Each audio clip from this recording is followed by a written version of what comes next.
wanted to say as we begin that I invite a heartfelt consideration of the reflections that I'm about to share. It's not going to offer very much in terms of analysis and understanding from the head, but it is of the heart. And this is not just a kind of nice to say in kind of invitation, but it is actually very inherent in the dance itself. And let me just explain to you why I say that. For a long time, I've avoided using the word heart because I feel like the heart has been sentimentalized. You know, there's the Valentine's Day hearts and there's the romanticism of the heart. And I feel like it lost some of the ferocity and it became something that was mostly sentimental. And particularly I think in some of the New Age interpretations of many of the traditional wisdom and philosophy and practices, it became a little bit too nice, too much about quietness and peace and you know, something that was a little bit like a fantasy, and it's lost some of the rigor and the ferocity. And so I stopped using the word heart. But in recent times, it's really come to me the importance of heart here as the doorway. And the doorway is like the doorway of the cave. The cave, of course, is a very universal invocation of the dark waters, what is mystery, what is unknowable, what is primordial. So there is the cave and the door, there is the deep waters, is another way. And there is also the king's court, the external facing court, and then the inner chambers where the women reside. So all these are different ways of expressing this interplay between different kinds of consciousness, and all of them are applicable to the dance tradition I've been very, very lucky to have found myself in this lifetime.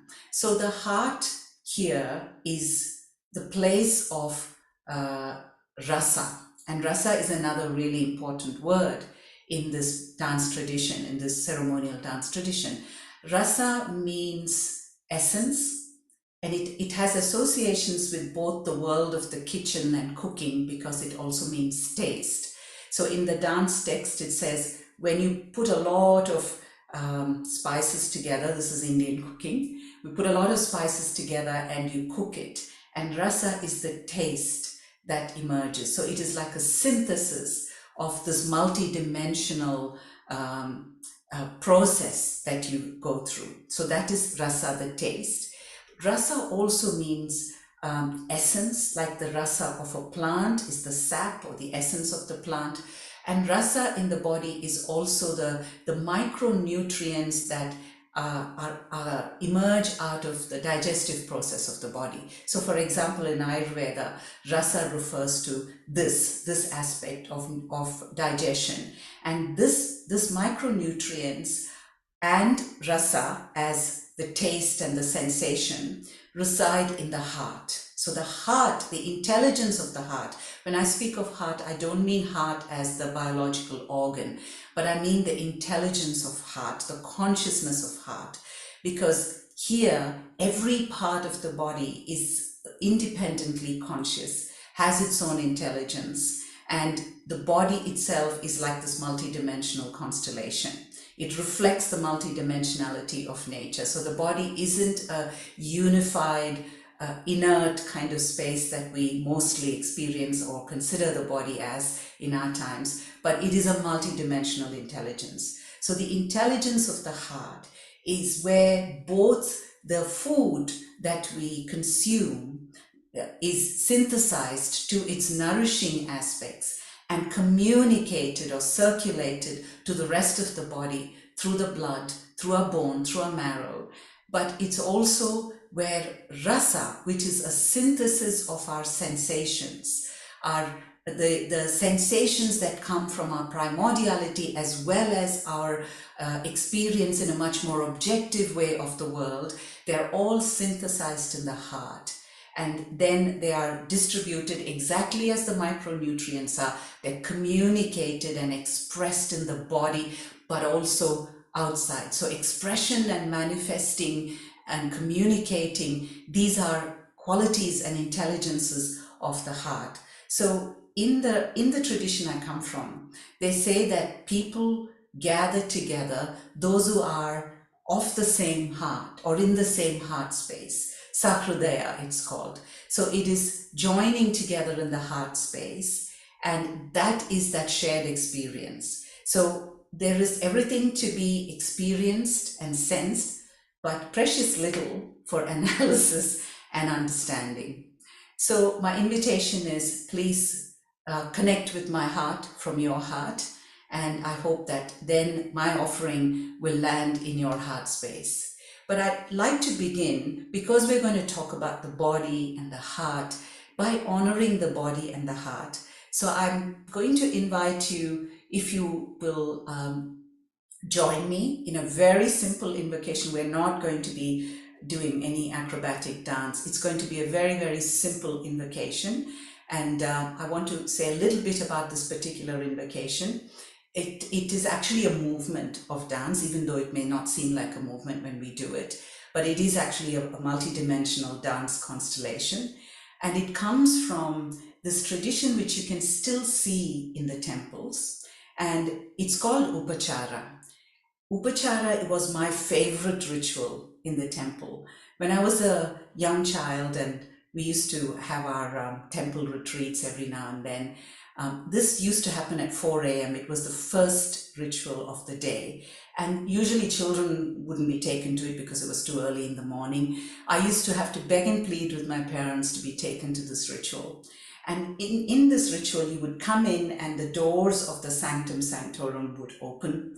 And of course, if you're familiar with the Indian temples, it's really like those womb-like architecture of the caves where these dance invocations were done before the time of temples. So indeed, the temples and the deities actually come from the dancers who were manifesting these deities in their bodies, and that is why all the deities dance. And this is true, of course, as you know, of deities and archetypes all over the world.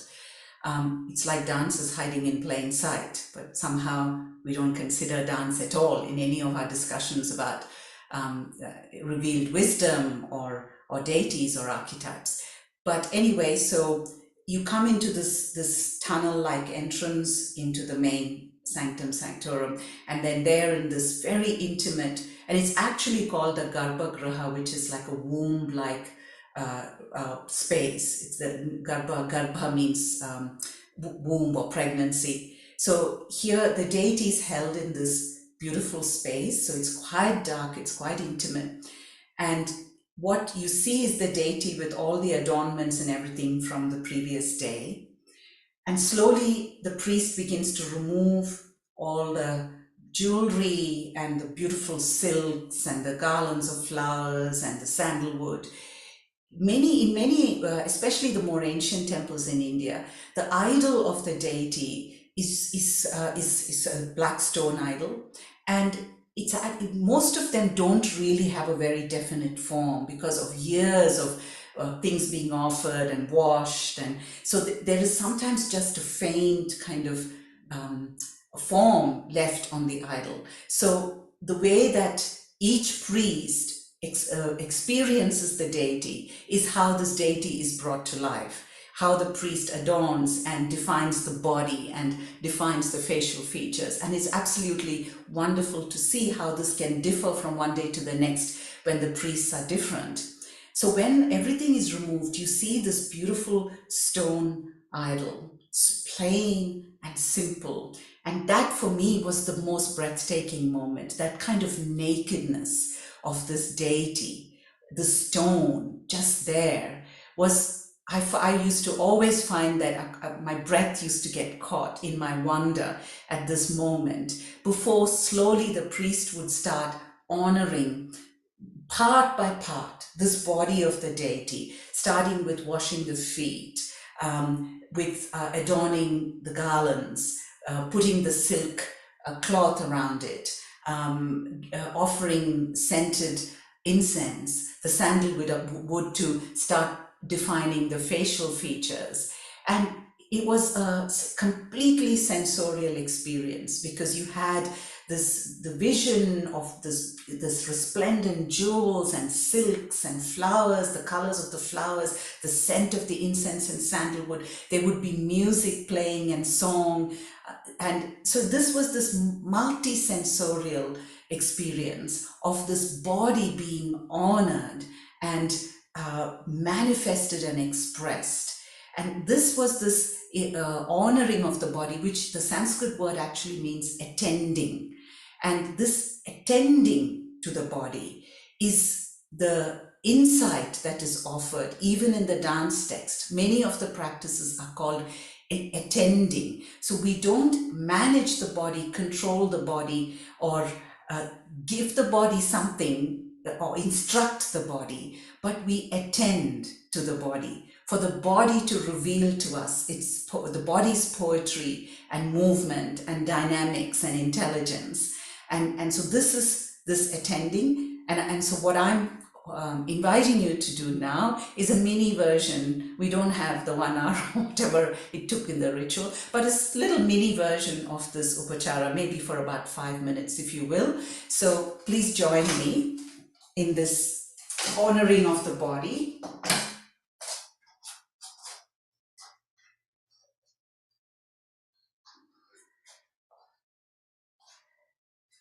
So we stand with our feet right under the hips. The feet are not sticking together, but they're just under the hips. And the nails are in line, so it's not one in front or one behind the other. The nails are just, it doesn't have to be too pedantic, just in line. And we stand right on top of the feet. So our hips are on top of the feet. Our chest is lined up on top of the feet. We're not leaning forward or leaning back, but we're really just nicely on top of the feet. This is a dance movement, by the way. One of the 108 karanas, as they're called, or constellations, which forms the basis of dance. And as you stand, just lift up the heart, the chest, the pericardium, and just spread. Just gently spreading the shoulders, opening. Dropping the chin down. And we bring our attention, which has been wandering, soaring in the sky, which is what our mind does, or everywhere with our words just now. We bring that attention, attending to the feet and the weight in the feet. And please soften your knees a little bit, so you can drop a little bit more of your weight into your feet.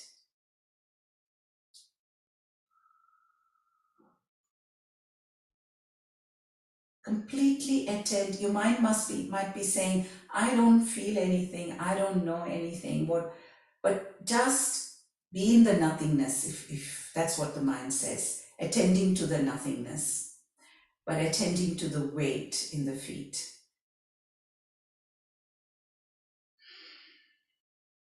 Allowing the breath. And our arms are like beautiful garlands. So the arms that spend most of the day following the instructions of the mind, just feel them, feel the movement, the scent of flowers in your garland. So we bring them into the body in a very different way, not as the servant of the mind to do all the tasks, to be on the keyboard, to pick up things, to give things, to take things. Not that. It's just like a creeper or a garland of flowers. So it just hangs beautifully. And we don't have to be still. There is no stillness in reality. So as you need to, you can move. like a tree in the wind. Yeah, just as you feel the need, you can move your weight from one foot to the other. Move your fingers. Your breath is already moving. And now I'm just going to ask you to just bring your weight, roll it gently to the front of the feet. And just notice the experience of body. It's one body. It's a body that has a particular sensation. And then just roll the weight back to the heels, and even bringing a little bit of weight into your hips as if you're just about to sit on a chair. And if you can even, I know you might all be wearing shoes, so just even lifting the toes a little bit helps to roll the weight back onto the heels. And just experience that body just retreating, the depth of the body, the cave, the deep waters. The deep waters is that pull down with your weight, and then that rolling behind the cave. And then we roll it once more, just forward, so you can feel that different. Here's a different body, the advancing body, the doorway, external focused. And then just roll, completely attending to the weight only, just sensing, rolling it back. We have so many bodies. That's why there are so many archetypes. The archetypes come from the body. Astrology comes from the body. It's that multi-dimensionality, multiplicity of the body that is manifesting as this multiplicity of archetypes and the primordial cosmos. And now we just shift the weight from the side of the leg. So just move it, and also use the hips to take the weight.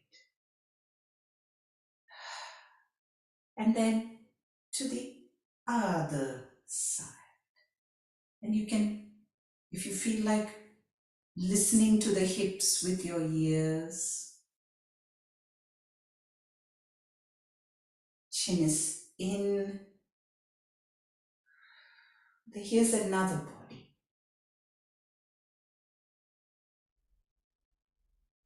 The sensuousness of body. So once more, just feel for yourself, even if you want to close your eyes, and just feel just even the 3 bodies that we attended to.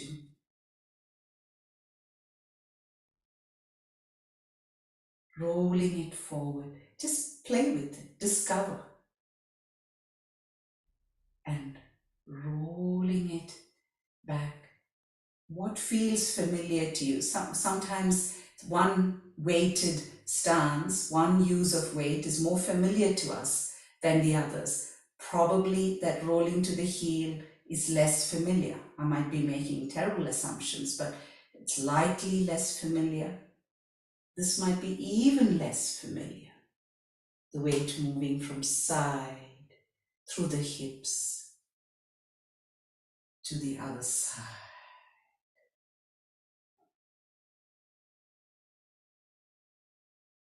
And now, still keeping that weight moving as it's coming to you, put your hand on the heart.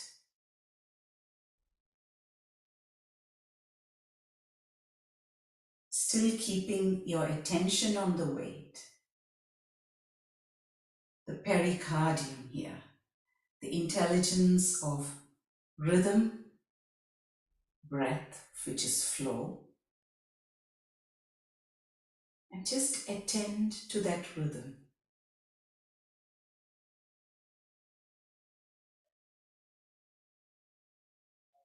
And the flow.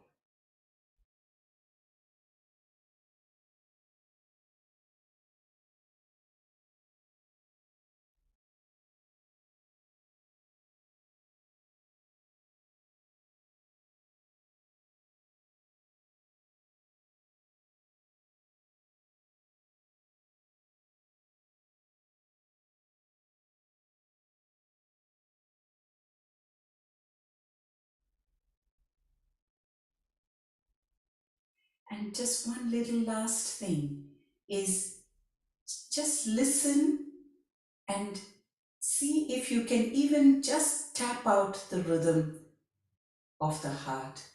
Just tapping it somewhere on your body as you listen. And you can, once you have the rhythm, you can even stop listening and just tap it out a few times. Of course, our heart rhythm keeps changing. It's not a mechanical thing that's doing the same rhythm all the time. And then you can go back and listen again. Transience, change, these are absolutely the dynamics of the body.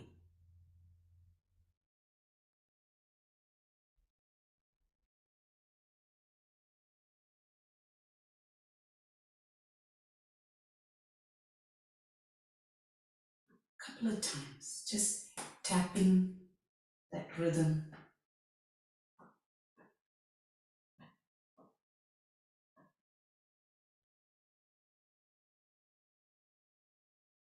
And just return again to the weight.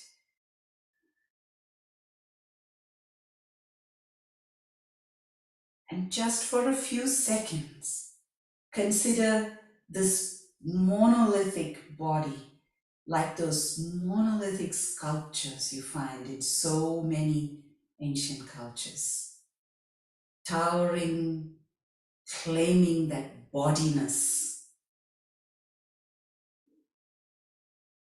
like this huge sculpture honoring body, gazing across the earth. Even a few seconds to just enjoy that beingness in the body. And your feet weighted down like the base of those huge rock monoliths. So try not to lose that weight in the feet. That really does make a difference to how we experience the body.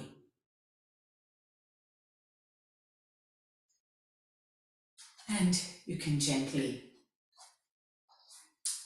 sit down again. I don't want to say come out of it. I'm hoping that that invocation of body will underpin as we continue.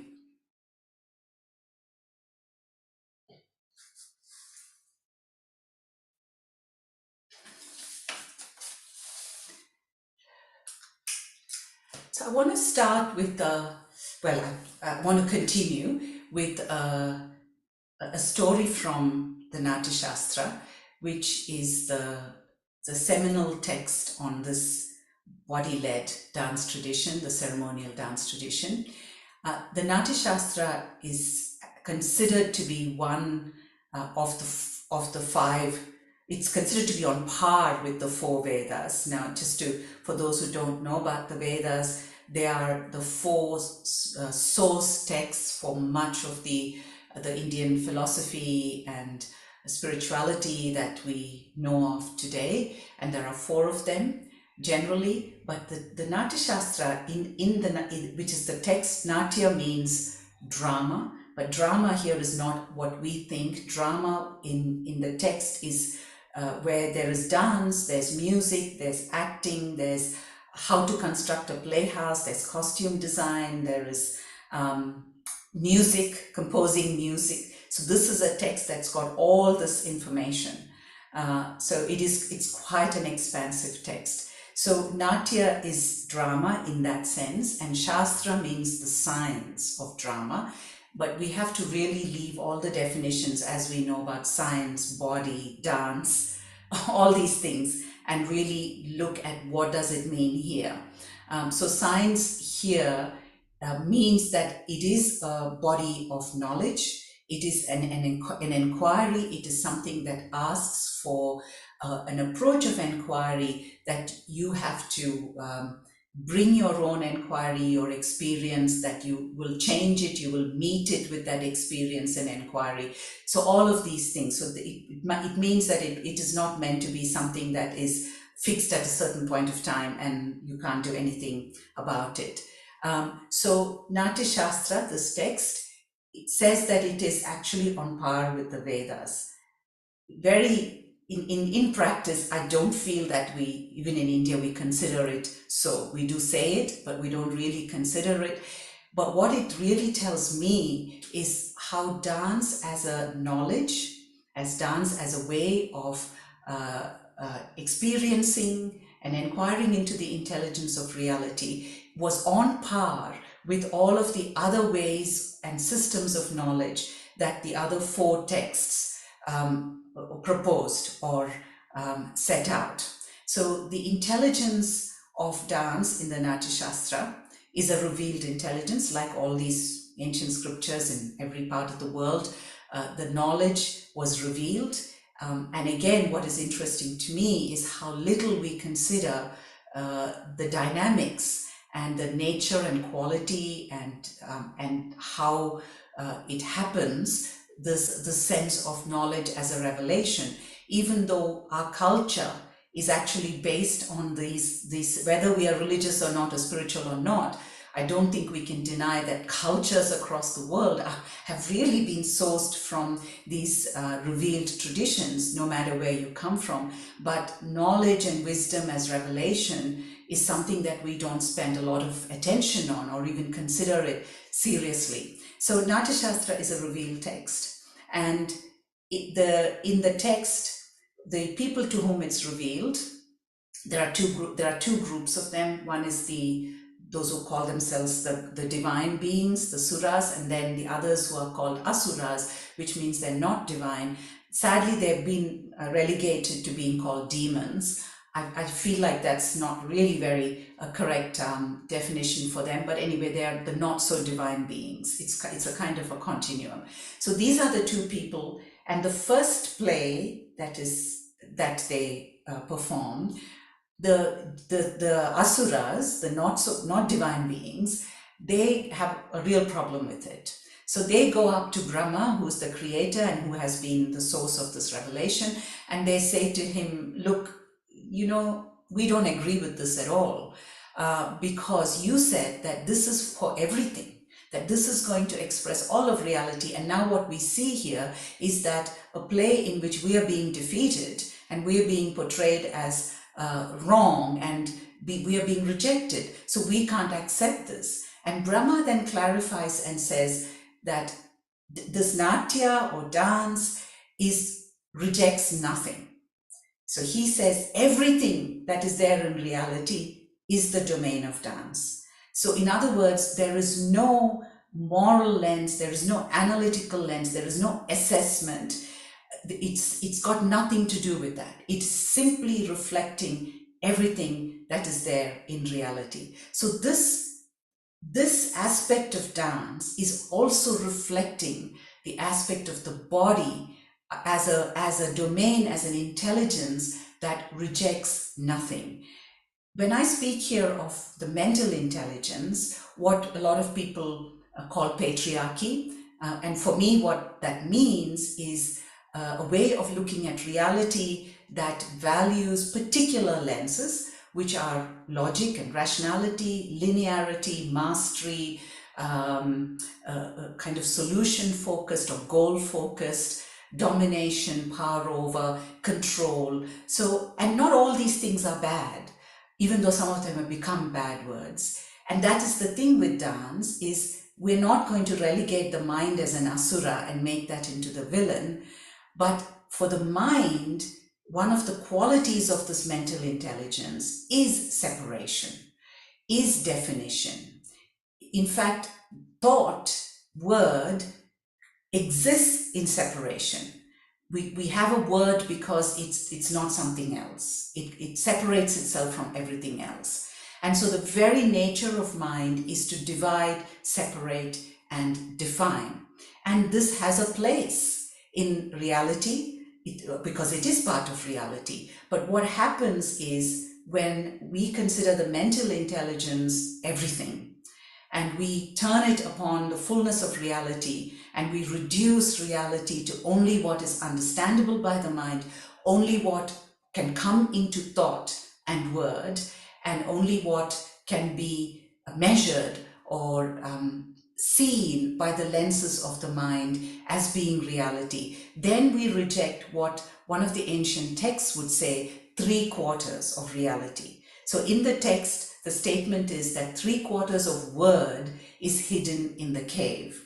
And this cave is the body. And the dance, quite literally, was performed in ancient times in caves, in the middle of the mountains, in the middle of the forest. So the invitation of these traditions was to leave the village for the ceremony. It wasn't permanently leave the village and escape into the mountains, but you leave the village for the ceremony at night. You come into the forest, which is not a very comfortable place. I mean, we're talking about the days when forests were real forests. So there was danger lurking everywhere. So you were taking a lot of risks. So you came into the forest, you entered this cave, and you experienced this ceremonial invocation of this body-led intelligence, body-led expression.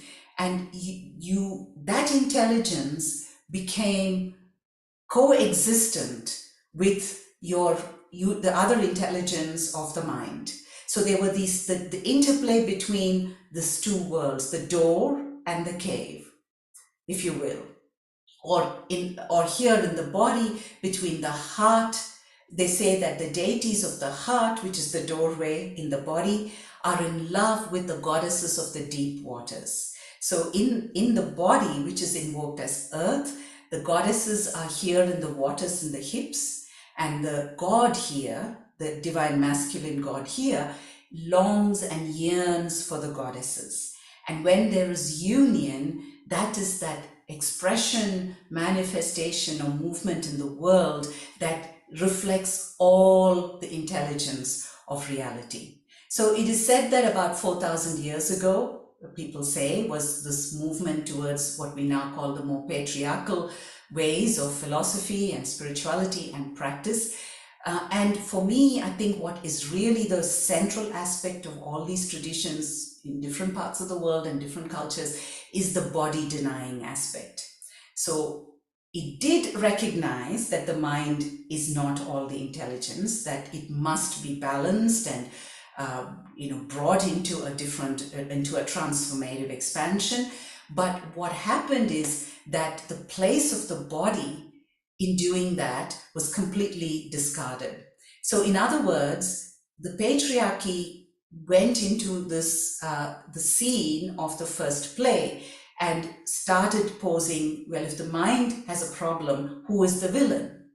Like it was between the gods and the not so gods. Someone's got to be the villain, and there has to be a good and bad thing. So the patriarchy inhabited that duality, which right at the beginning of Natya Shastra we are invited to discard.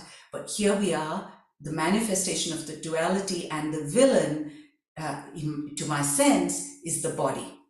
So body became something that must be feared, that the body was a place that was inert, offered no intelligence other than what the mind infused it with.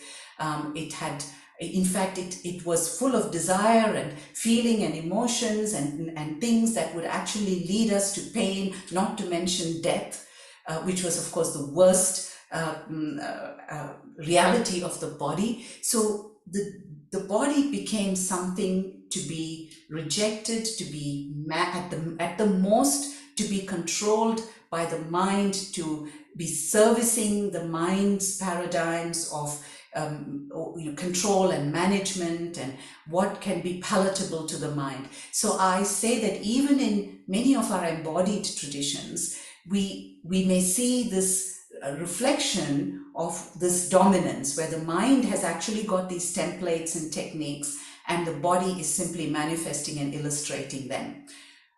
I'm not saying that any of these things are bad, because I truly believe in the fact that, everything, the multiplicity is what reality is about. If it's there, it's meant to be there. So there's so much beautiful dance and things that come from, because the mind is brilliant, the mind can be creative, and there's a lot of things that come out of the power of the mind which are beautiful. And having some body in something is better than having no presence of body at all. However, there is the power of the body, the alchemical power of the body, and the languages that are really attuned to that intelligence of the body, to be able to bring us into a very radically different experience of body first, which is our experience of reality. So reality is transformed not by anything outside, but by the body's, by transforming our experience of body. So let me share with you this beautiful couple of verses. It's again from one of the ancient Vedic related texts. It's one of the Upanishads, which were texts that were almost like commentaries on these original Vedas. And this is a translation by, it's not my translation, it's a translation by someone called Muni Narayana Prasad, by a scholar, Muni Narayana Prasad. And here is the translation. So in this verse, it starts with word, and then it goes into the cave. So it starts with the reflection on the word, and the word here is Gayatri, which is the name of a very famous mantra from India, but Gayatri means sacred word. So Gayatri, sacred word, is what earth is. For based on this earth and not transgressing it, does exist all that has to come into being. What the earth is what the body of the person here is. Based on the body and not transgressing it, the prana, which is the life force, in yoga it's the breath, but it's the life force. The prana does function. So based on the body and not transgressing it, the prana does function. What the body of the person is what the heart within the person here is. Every word is important. Person here in this earth is. For based on the heart and not transgressing it, do the pranas or the life forces function. That which is Brahman or the divine consciousness is the space within the body. That which is the space outside is the space inside the body. That which is the space inside is the space inside the heart within the body. Thus, the one who experiences this experiences whole and eternal auspiciousness. So this beautiful link between earth, body, life force, heart, expression as sound. In some ancient texts, they talk about the movement as dance, sound, song, dance, song, instruments. And in the realm of instruments, of course, is anything else like sculpture or painting or any of the other creative form or creative expression. So dance, body, song, which is from the dancing body, and then into instruments or other forms of creative expression. And this poetic invocation of the body is also very important about approaching the body. And that is why it is dance and its creative practices, because the poet, the dancer, poet, seer, shaman, priest, it's one intelligence. And we know this is not particular to Indian culture. We know that this is so in so many other ritual traditions across the world. And it's a poetic intelligence. And again, in the same text that I got these verses from, it's actually set out what is poetry. So it's not the poetry we think, which is of metaphor or symbol or images. but it is a poetry that nature teaches us, that reality teaches us, that body teaches us. There is poetry that is inherent. If there's anything that reality is, it's poetic. And poetry teaches us that intelligence.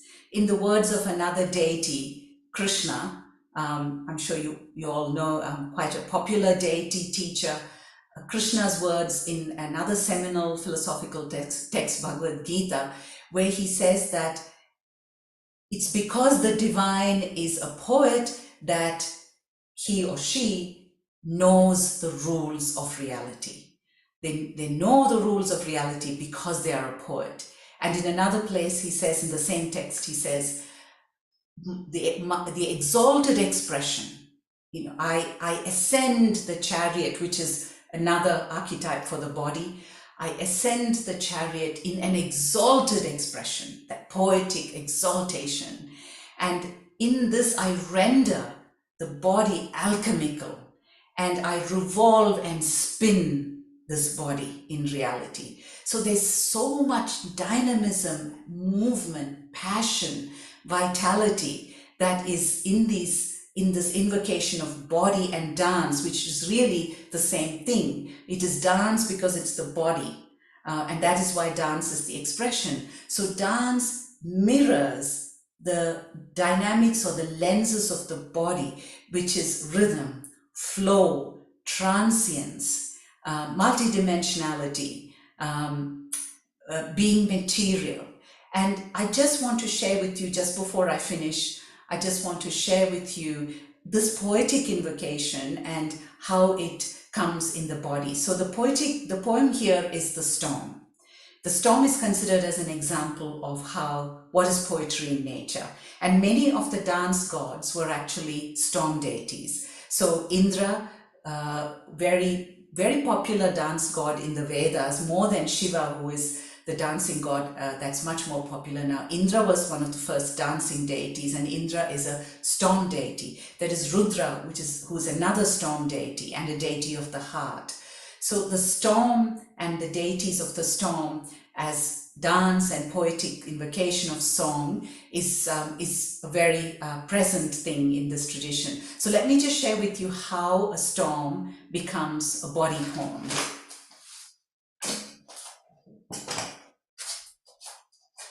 So the chorus of the song is the earth, because the earth, the body, and the word for body, the Sanskrit word in the kind of the pre-Vedic traditions is kshetra. And kshetra means a site of manifestation. So when we began the talk and when I said there is this body between us because it's the site of manifestation, you are there listening, I am here talking, and there is this body between us. And because I teach people online from different parts of the world, I can tell you that this site is very material. There are incredible things that happen even though we are not in-person present. So there is something that alchemizes that space as when it's a site of manifestation. So here is this site of manifestation. The earth is a site of manifestation. The cosmos is a site of, and they're all called kshetras. The temple is also called a kshetra. So the body is the chorus, the earth, the same thing. A place where there is clarification, digestion, synthesis, as we said, all the many intelligences of earth and body. And then we have the winds, the roaring winds that come, that kind of herald the storm. And that is the releasing movement. So in this practice, releasing is much more important than anything else. So all we need to do is to release, and the primordial sensation experience just is emergent as long as we can just release rather than gather and accumulate. So the releasing movement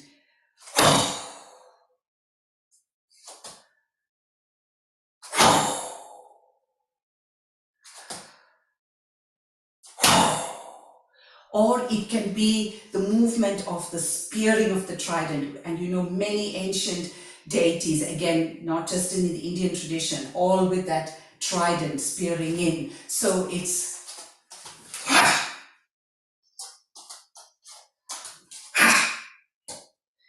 then the second part of the storm, and then, you know, we can go back, there's the chorus. Then the next part of the storm is the clouds, the dark clouds gathering. And the clouds are often called the great waters of the sky. So the waters, the movement of the waters, which is in the hips. And one of the primary movements in dance, the instruction is freeing the hips, freeing the hips. So we allow the hips, and the movement, of course, is meandering, it's unstable, and there is churning, so it's multi-dimensional. There's a movement happening in the lower body, and there's this churning in the upper body. The great waters, we sing in the chorus. And then the next is the rain just dropping down from the sky, the offering of the rain, simply dropping down and nourishing the earth. And in the dance, it's the fire that is in the earth, in the body, as our digestive fire, the fire that we bring up into the heart so that we also can offer. Just as when you put things into the fire, we don't get anything back, but we simply offer it into the fire. So we connect with the fire in the earth, bring the fire into our body, the fire in the waters. The light is in the waters. And then we bring that up, the fire in the waters, to the heart. And then we simply offer it, just like the rain falls on the earth. The ceremonial invocation is not for any purpose. We have to sacrifice our self-interest, and it is just invoked for the good of the earth or life. It's never to be invoked in a transactional way, just for gain or personal gain or with particular objectives. The last part of the storm, and this is the important place for dance, is the thunder and lightning. So Indra, the dance god, wields a lightning bolt as his weapon, and the apsaras, or the goddesses of dance, were often compared to lightning. So the dance as lightning is this movement.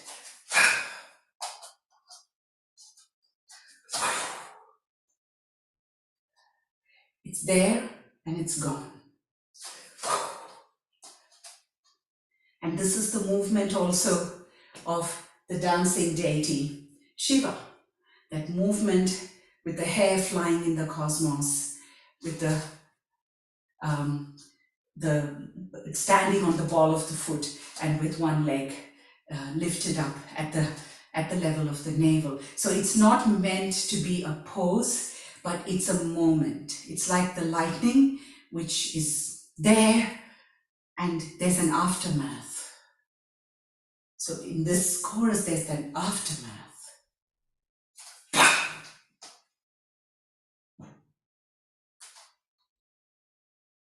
When there's a huge lightning bolt, we're just left with, in awe, in wonder, perhaps some shock, surprise. And that is dance. It's something that is entirely emergent. It's transient. And that is why it's dance, because dance is something that we can't meaningfully record or capture. It leaves nothing. It leaves no trace. As I just did it and it's gone. Yes, of course, there's a recording. But what I'm saying is about that meaningful experience of dance is always in its transience. So that is the nature of body as well, that the body is transient, Yes, it brings us to matter, to what is finite.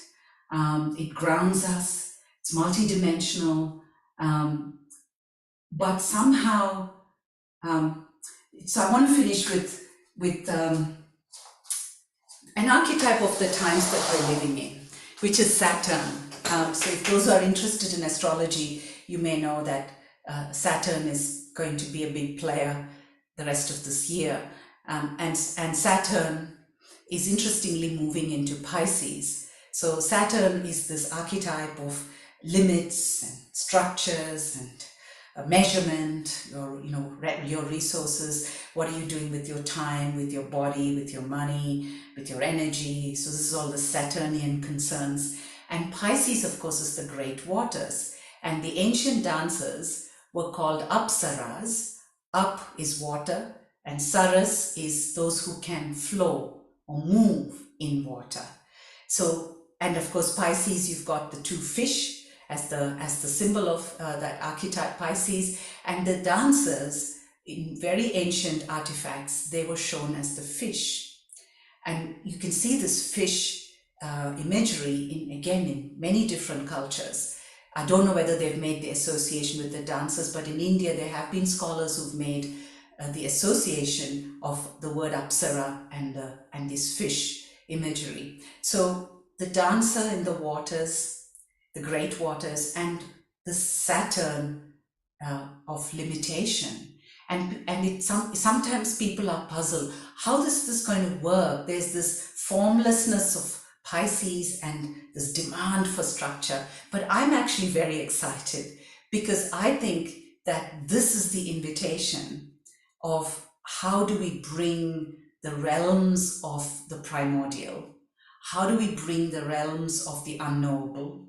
And by unknowable, I mean eternally unknowable. It's not that I will want to know about this one day, but unknowability itself, mystery, and everything that we can't experience with the lenses of our mental intelligence. How do we bring that into a structure, into a form that will honor what it is, that Piscean world, will not actually reduce it or reject it or make it into something else. So I'm actually looking forward to these next few months because it presents a challenge that I face every day in my life, is how to bring into words that which is not of thought. So thank you so much for patiently